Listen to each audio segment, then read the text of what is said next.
It was a foul, foul operation, but it paid off. Who for? What the hell do you think spies are? Moral philosophers measuring everything they do against the word of God or Karl Marx? They're not. They're just a bunch of seedy, squalid bastards like me. Guys, welcome to a classic film review of The Spy Who Came In From the Cold, starring Richard Burton, Oscar Werner and Claire Bloom. This 1966 spy drama was directed by Martin Ritt and of course adapted from John le Carré's famous 1963 novel.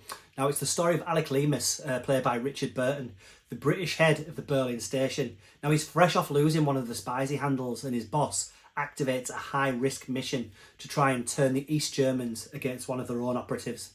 I'm an operator, Control. Just an operator. There's a vacancy in banking section which might suit you. Sorry, I'm an operational man. I'll take my pension. I don't want a desk job. You don't know what's on the desk. Paper. Now, in order to do this, Leamas will pretend to quit the service and then offer to sell secrets to East Germany. Now, the film features immaculate performances from the entire cast and shot in bleak black and white that emphasises the drab and thankless life of spies from both sides of the Iron Curtain. Now, this couldn't be further from the adventures of a certain 00 agent who was dominating the box office of the time. Now, this film was released smack bang in the middle of Thunderball and You Only Live Twice. Let's take a look.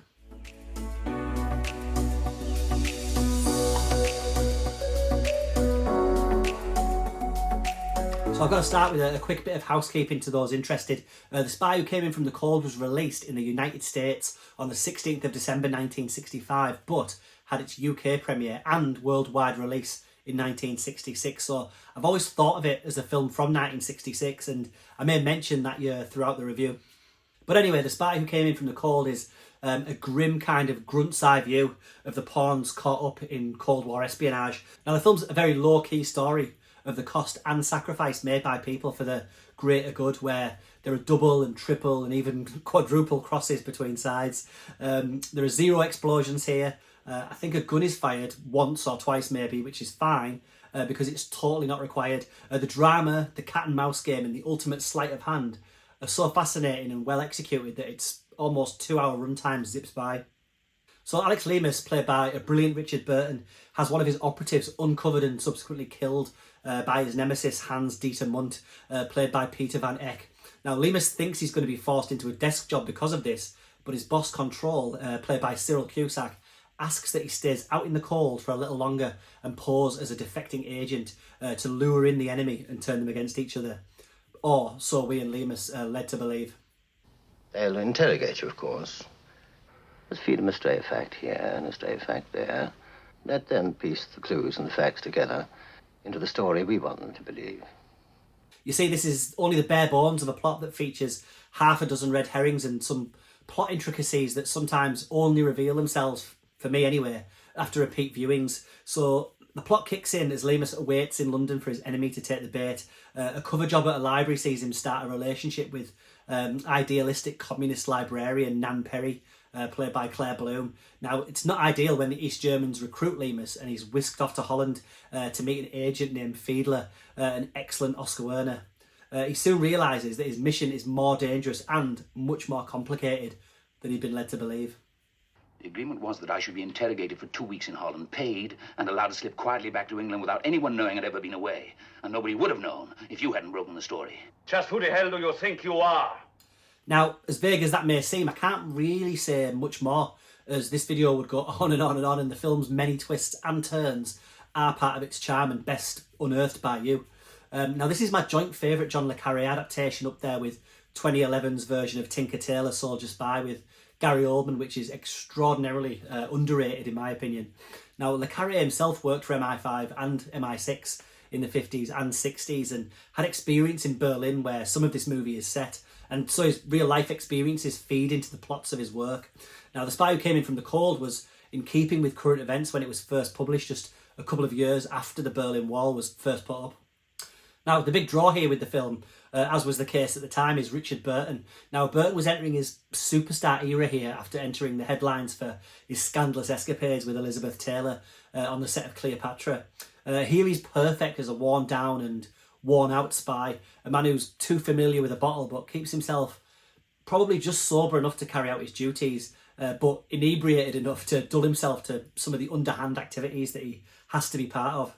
Now, Richard Burton's voice was one of his cinema's great instruments. Here, though, it's mostly dialed back, save for the odd outburst, but still he manages to wrap his tongue around some great dialogue.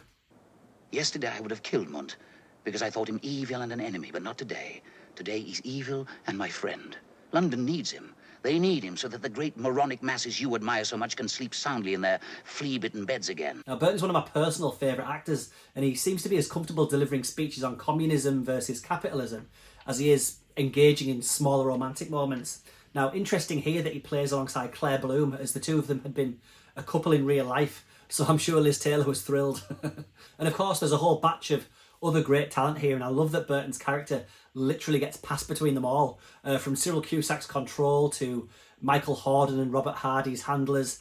He's then taken to Holland and handed over to Sam Wanamaker's Interrogator, before being driven to Oscar Werner's compound until he's ultimately nabbed by Peter von Eck, the guy the English are trying to target, or so we think.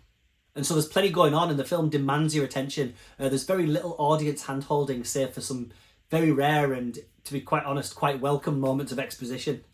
So Claire Bloom's mousy librarian and her romance with Burton is well handled, and her character's dalliances with the Communist Party might lead you to have a guess at how things may unfold, but it's not what you think.